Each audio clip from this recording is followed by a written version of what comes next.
My next guest, well, I'm going to start off by saying this. He is from the Rio Grande Valley. He holds a perfect amateur record of 5 wins with no losses, all finishes. And he's currently set to make his pro debut this Sunday, June 20th, for Fury FC 47. Please welcome onto the show, Isaac Primetime Moreno. How you doing, Isaac? Good, good. How about yourself? Doing great, brother. Thank you for taking the time, man. Yes, sir. No problem. No problem. I know it's a busy week for you, man. I'm sure you got a lot of stuff going on, and I'm probably. Are you're not in Houston? Are you? Not yet. Not Okay, yet. so you I got to take off to travel too Houston on then. Wednesday. Yeah. So Awesome, it's just this last week. I mean, it's just cutting weight, and that's about it. Just making the weight. awesome, brother. Well, real quick before we get started, Isaac, if you want to just take a minute, let the audience know who you are. All right. Well, I'm Isaac Primetime Moreno. I'm from Los Fresnos, Texas. Um, I've been doing martial arts since the age of 3. Grew up doing karate. Got my third-degree black belt. Um, Won world championships in sport karate. So you see people like Raymond Daniels, Wonder Boy Thompson. That's a type of style that I fight. Um, then I went into kickboxing and boxing, and now I'm venturing into jiu-jitsu and wrestling, trying to make my game complete. So Oh, that's awesome, brother. And your next fight's gonna be on Sunday, correct? yes, sir. Awesome, Yes, man. sir. I'll be opening up the main card. Perfect, So brother. Is it? Are you fighting welterweight still? yes, sir. Yes, sir. Perfect, man. And now, how's that transition Yeah. been for you now, man? I mean, you 5-0 as an amateur. Again, all finishes like that right now. Is there a different mentality that you have to have from transitioning from amateur to pro? No, because as soon as I started my amateur career, my mentality has always been, this is a pro fight. This fight Okay. matters. Like it's not. I mean, I've been doing this all my life. I've been fighting all my life, so I take everything serious, and every fight's a business trip. So No, definitely. Of course, I've talked to other amateur fighters that tell me or will complain or like let me know that there's a lot of people that aren't taking it serious. A lot of people that to them it doesn't count. They're just there just to chill in a sense. And obviously, I mean, exactly. it's frustrating for athletes like yourself that are trying to prep for a fight and the way you handle your business. So good for you, brother. 5-0, all finishes, man. That's crazy. Yes, sir. Yes, sir. All finishes. I don't look to play around with my opponents. I want to get in and get out. Like I said, it's a business trip. I'm not in there to play around. I'm not in there to be your friend. I'll shake your hand. I'll show respect. But once that bell rings and that door is closed, it's killer mentality. Definitely. Well, you're not getting paid by the hour to go do that. So definitely. Exactly. Exactly. No problem. So Now, Isaac, so real quick, before we even jump into the pro debut and everything great that you're doing, why'd you start off with MMA, brother? Why mixed martial arts? Why take this venture in life? well, like I said, I grew up doing martial arts. Okay. I've competed all over. I've won world championships. I've fought all over, and different martial arts. So this is what I really want to do. I want to make a name for myself. I want to put the valley on the map. Hey, And there we go. yeah, I mean, I'm a proud Mexican, and there's not a lot of Mexican champs. First Mexican champ, Brandon Moreno, man. Yeah, So he's definitely. putting the Mexican culture on the map for not only boxing but MMA now. So Definitely. Now, that's was what there that's what I want to do. definitely, brother? Now, was there a specific moment though that you said I want to be an MMA fighter for you, or is it just again just through your upbringing? So through high school, I excelled in sports, and my plan was to go and play football. Okay. And I received a couple of D2, D1 offers to play football, and then I ended up tearing my ACL my senior year. Oh snap. So that was out the window. But the dream wasn't dead. So I decided to pack my things as soon as I graduated, and I took off to Houston. And I started off at a community college. I was thinking, okay, I'm just gonna get enough credits so I can transfer and walk on. And then, well, I decided this is not what I want to do. Like Okay. school's not for everybody, and it wasn't for me. And just being a student athlete's hard. So because you gotta work like a pro athlete, and then on top of that, you also have school. So it was a lot, and I decided why I've invested all this time into martial arts. Why not get paid for it? Why not? I like fighting. I like being in the ring. I like being in the cage. Why not get paid for it? And, and so after a year of trying, I was like, you know what? I'm just gonna go into MMA, and that's pretty much the story. I started off with Brian Marvin in Houston, and I started my jiu-jitsu. Then he got me a fight with Fury, and then I was like, you know what, I gotta get my striking in too. So then I walked into Gracie Baja Katie, and it's been history ever since. So Definitely. I've stuck with Gracie Baja Katie for my past 5 fights. My first fight was at 85, and then I dropped down. I was like, that's not my weight. I mean, I still got the finish, but boys are big. Oh no, it's a So very big size thing, man. Oof. exactly. So then when I made the cut to 70, I was putting people to sleep. So I was like, okay, this is my weight, and I feel good here. I mean, I still got to cut a lot of weight, but I mean, I like it. I like where I'm at. I like the weight. I like my power. I like like my explosiveness in this weight class. And that's been it. So, Yeah, definitely. Now, for the people that aren't watching this video on YouTube like that, and we're on Apple Pod and Spotify, just so you guys know, Isaac is smiling as he's saying this, so you could truly tell, and he loves this style of life, man. I love it, brother. Now, it's interesting that you point this out, though, and here's what I admire, plain honesty about, you tried going to college, realized it wasn't for you. School wasn't for me either, man. I didn't like it. It was a drag. For me, it was a drag, man. I'll speak through my own experiences in that sense, man, where you just come to an agreement where, like, okay, well, this is not going to work. You're not trying to just like go in there and trying to waste 2, 3 years of your life. You're a young guy, and why waste 2, 3 years of your life for something that, you're not passionate about? And it becomes more of a chore more than anything.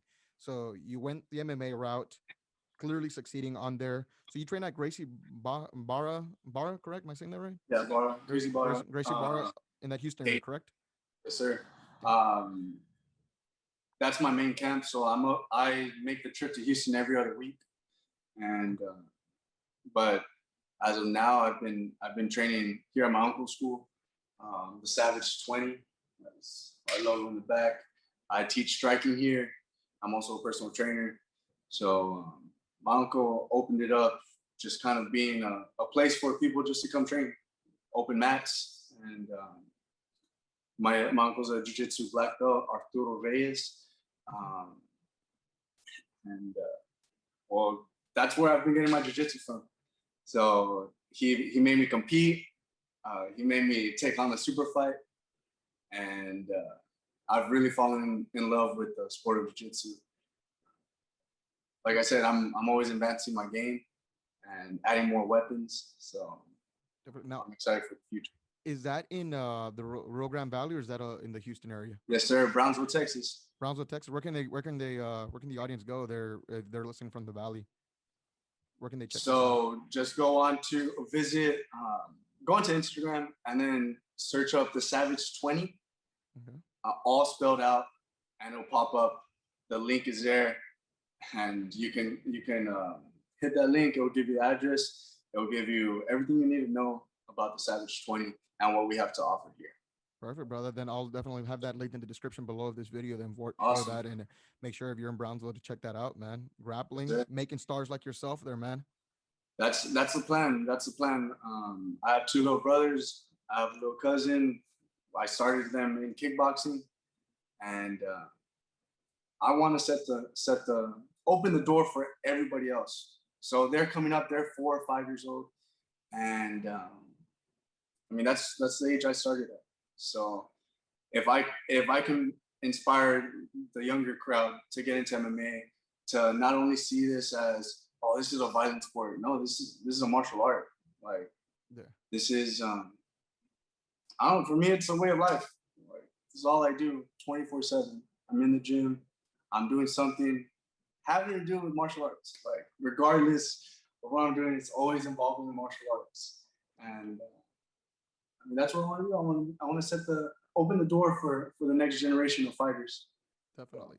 It's but I think martial arts is the ultimate, individual sport when it comes to every single thing and every single style that you have to go through. Obviously, the higher ranked the opponent, the bigger the stage, the tougher everyone's going to be in there. If you're going in with a crazy crop and it's evolving now, evolution is going through, and the type of athletes that are coming down, not just in martial arts, but in every single sport. It's crazy. Again, evolving. And now though, with the which is the wonderful thing and why I wanted to have you on the show is because of the fact that you don't have to be from a big market or a place like a Dallas, Texas, who everyone knows what Dallas, Texas is, LA, Boston, all those areas around the United States. Everyone knows where they're at. You ask them where Brownsville's at, you probably have to find yourself saying, "Do you know where Padre is? Do you know where South Padre Island is?" And they're like, "Oh yeah, there. That's where you're from." And that's why I wanted to have you here, because there is talent everywhere, and there are, people and great athletes that are coming down. They just haven't been found yet. exactly, and that's what I want to do. I want to bring.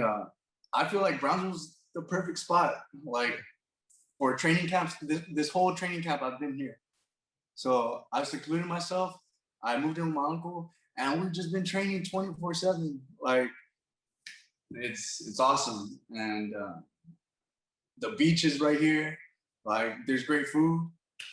So and then we're offering a premium space for athletes. Later on, we want to grow. We want to open up a bigger facility. But as of right now, that's the plan. That's our future plan, to open up a big facility where camps and young athletes can come in and explore the realm of martial arts. So, Definitely. And again, things are changing. You're coming up now again, about to make your pro debut. We have another Valley boy in the Ultimate Fighter right now, in Gilbert Urbina right now. That's currently yeah, on their man representing the 956. And again, athletes, I have no idea. I have no doubt that you're gonna start setting the crop. It starts with you, and I think it's just only gonna expand. Again, what they're doing at the gym exactly. there, it's fantastic, man. I love it. I'm all for it, man. Let's talk about the fight though. You have this Sunday, man. What should people expect to see from you, Isaac? Uh, well, my name's not Primetime for a reason. So There we go. I'm gonna go in there and put on a show. That's what I do. So Awesome. um, just don't blink. So There you go, man. don't. Now, the preparation for this fight, is there anything you did differently? I know we talked about, you handle this thing as it was for a pro fight, all your amateur fights, but is there something specific that you really focused on in this camp right now? Now just getting my nutrition under your control. Oh, that valley food, So brother. I It'll know get you. how are you gonna say no to tacos? I know the So best tacos, man. The best tacos, man. exactly, People are crazy. exactly. People in Dallas tell you, "Oh, we have the best tacos." No, no, no. Yeah. Calm down. San Antonio tells you we have uh, amazing Mexican food, or this is amazing Mexican food. No, no, uh, no, no, no. authentic, Yeah, you authentic. come. Where do you like? What's your favorite spot over there? I mean, honestly, everywhere is good. Like I'm not picky, so but yeah, it was. I started working with a nutritionist, Okay. and that's really elevated my game. I've seen crazy results, and everything else stayed the same. My preparation stayed the same. We don't really change anything. I'm not going in there to change my whole fight, like my fighting style for somebody else. I'm going in there to put karate and kickboxing on the map. I'm not there to change up my game. Like yes, I'm rolling every day. Yes, we're doing jiu-jitsu every day, but that's life. Like you got to do a little bit of everything if you want to be great in MMA. And you can't get so far or drift so far away from your original style. Like you see people, great grapplers start focusing so much on boxing, and then you go and you see them fight, and then they just want to do boxing. Like, what's your original style, brother?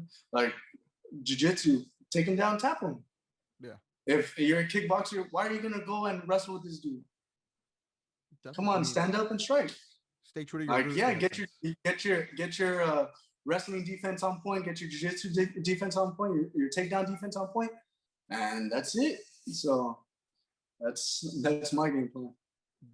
Definitely. Now, so the nutrition's a real big deal, right? A lot of people have told me that going through nutrition it makes the weight cutting process a lot easier, and you feel a lot better. I mean, Exactly. that's a huge point in there. Now, as far as like carb, calorie count, all that stuff, I mean, does working with the nutritionist, do they have all that stuff set up for you? He has everything settled. So his name's Eric Benya. He's out Okay. of Miami, and he works with Dustin Poirier. He works with Volkanovski. So he's at the high end of the nutrition standpoint in the UFC. And I decided since I'm going pro, I mean I got to take everything serious. Definitely. Like not only my training, yeah, I can go in and train hard, but you can't out train a bad diet. Oh, yeah. So um, and he has me eating way more than I thought I was. I thought I was eating a lot, and no, he has me eating about 6 meals a day, and they're big meals, and the weight's still coming off. I'm just like mind blown on how that works, but they know what they're doing. That's why they're the professionals in that aspect. Just like I'm gonna go in there, take care of business fighting. He takes care of business with all my meal prepping and what I need to be eating and putting into my body to keep on fueling. So Definitely, man. That's definitely something that's getting you to the next level. Now, let me transition to this. We had a huge weekend for the Hispanic crowd. You know, that's wanted a Hispanic individual to really just break the barrier there and really push the limits like you're doing yourself. The last UFC event, UFC 263, happened this past weekend. We saw Brandon Moreno become the flyweight champion of the world. It was an awesome, amazing moment. Talk about a guy that was ranked dead last on the season of the Ultimate Fighter to getting cut to coming back and not losing a fight since returning to the UFC and becoming a world champion, man. What did that mean to you, Isaac? I mean, it's just putting the Hispanic culture on the map. So, like I said, yeah, everyone knows us for boxing and like, oh, he's a Mexican style fighter. He's gonna go in there. He has grit. He's gonna either end you or he's gonna go until he dies. And seeing Brandon Moreno just completely dominate Figgy, like, well, that was just a stamp on what Mexicanos can do. Definitely, and he dominated the entire fight. You never thought that Exactly. he was in danger. Yeah, Craziness. exactly. No, the confidence that he was oozing as soon as he stopped and they started the fight, like this guy was in his element. Like he had prepared, he was ready, and he took care of business. So Yeah, I mean, it was exciting, man. yeah. The biggest thing people seem to Exciting. overlook in MMA, and you can attest to this, it's obviously all the work you're putting in, right? Physically, the way you're eating, nutrition, right? Then there's the other aspect that it's all mental, your mentality, right? It's such a huge part of it, and like from just watching the ceremonial weigh-ins, seeing like the first of all that weight cut was rough for Davison. He just hit the mark 40 seconds with 40 seconds to spare. Then the night before he pushed Moreno. Moreno stayed calm, goes in there with sunglasses. I mean, he looked drained, man. He looked just drained. Like I felt like there might have been a little slight confidence issue there. And then you could just tell by the walk to the octagon, man. It was gonna be Moreno's night. Yeah, and just how Moreno was carrying himself. This guy was calm, cool, and collected Yeah, the whole time. The whole time. Like it MMA and any type of martial art, it's physical chess. yeah, Like it's a mind game. That your mind game has to be on point. If you're weak here, you're gonna be weak in the cage. So definitely. I agree. I I agree with mean, that. yeah, yeah, Did you check out Nate Diaz versus Leon Edwards? yeah. That was a crazy fight, man. I didn't expect Nate to pull that well, Rock Edwards, and then he did. I was like, Jesus Christ, this is why everybody loves Nate. Yeah, he doesn't So care, man. He'll go straight toe to toe. Could be giving him 50 elbows in the Exactly. head. He don't care. He's gonna be I coming know. at you. A headhunter. Yeah, yeah. I mean, he's a brawler. He's in there to put on a show. So and that's what he did. So You think Leon deserves a title shot after that performance, or are you thinking because Dana White said Kobe's gonna get that matchup? yeah, I mean, It's a tough one. it's about who does numbers. Yeah, yeah, you're right. You're It's not about lying. who does numbers. So you got to be able to put on the show. It's not just about fighting anymore. It's about entertaining the people. And if you're not doing that, then you're not going to get paid. You're not going to get the fights that you want. But just like Nate told Edwards, it's like, hey, you got to demand what you want. Like you got to demand to get paid. If Yeah, not, they're going to give you whatever you want. they're gonna tell you what you're worth. Exactly, Yeah, exactly. So you got to go in there and take what you want and what you deserve. If you let people walk all over you, then I mean you deserve that too. You know what I'm definitely. saying? I agree with you. There's like for all the scrutiny and all the hate that this individual has gotten, he kind of spoke the truth when it came to fighter pay, and that was I'm referring to Jake Paul.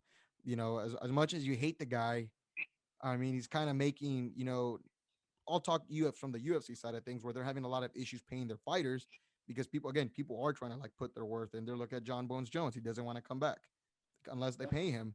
And they have the resources to do this, but Jake Paul is really just Yeah, putting them on blast. And again, hate the guy anyone wants, love the guy all you want. He's got a point with fighter pay.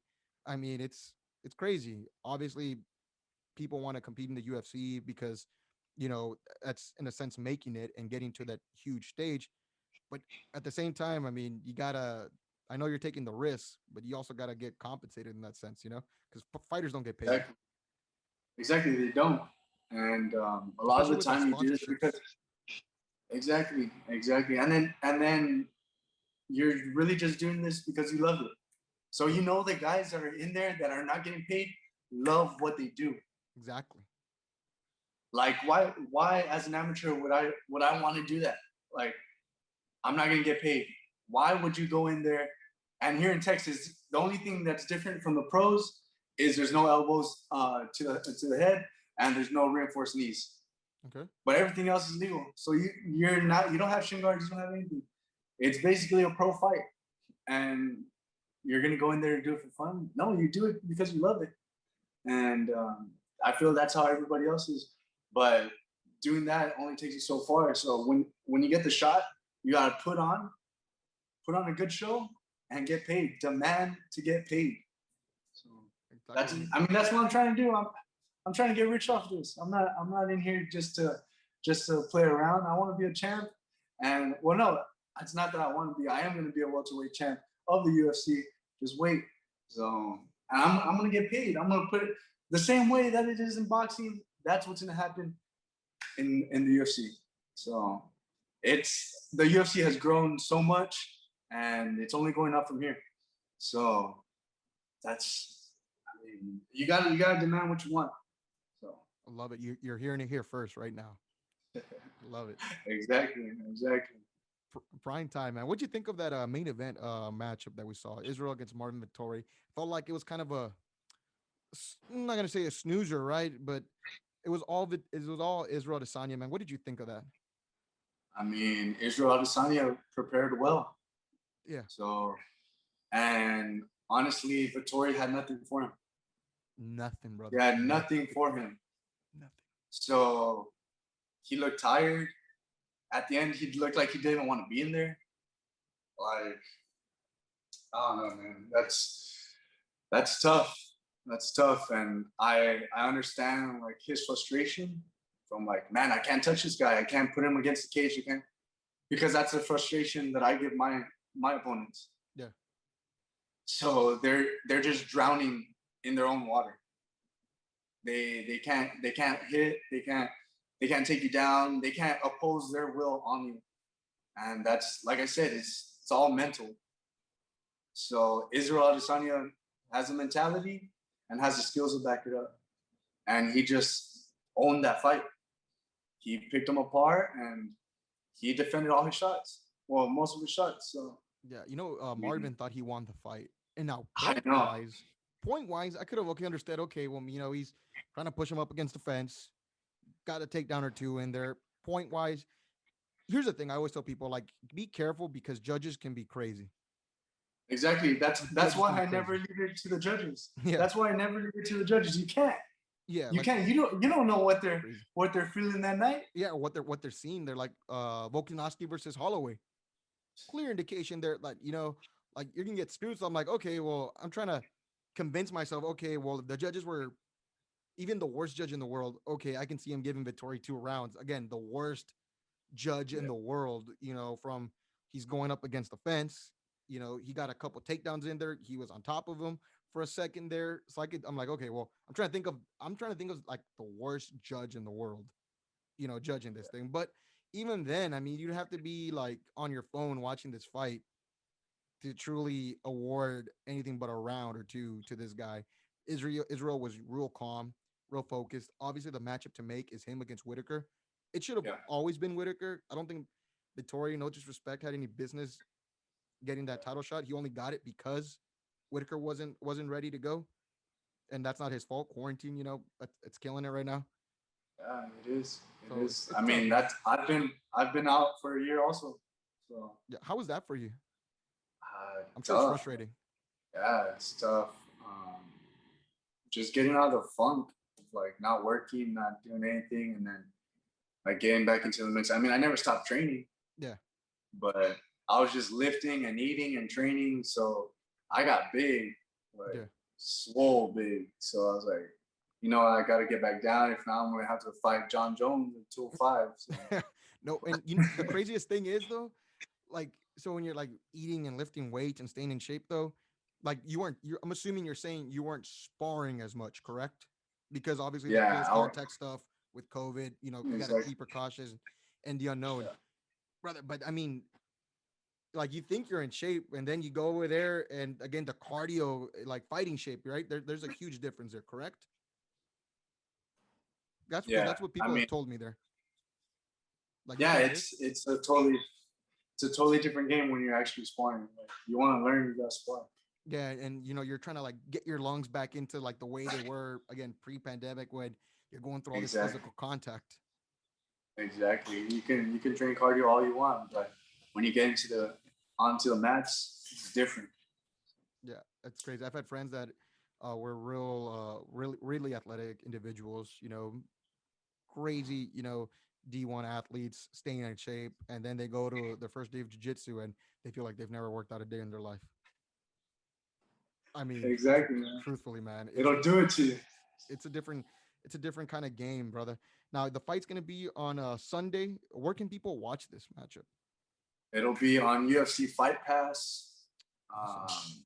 And like I said, I'm opening up the main card. I believe the main card starts at 4 and Central Time, 4 Central Time, and I think 2 uh, Pacific Time. But yeah, it'll be on UFC Fight Pass. Awesome. I'll have all that info for it. I'll look up all that info and make sure it's on there. That way people know when to watch Prime Time. Last question before we close it out, Isaac. What's your goal by the end of the year?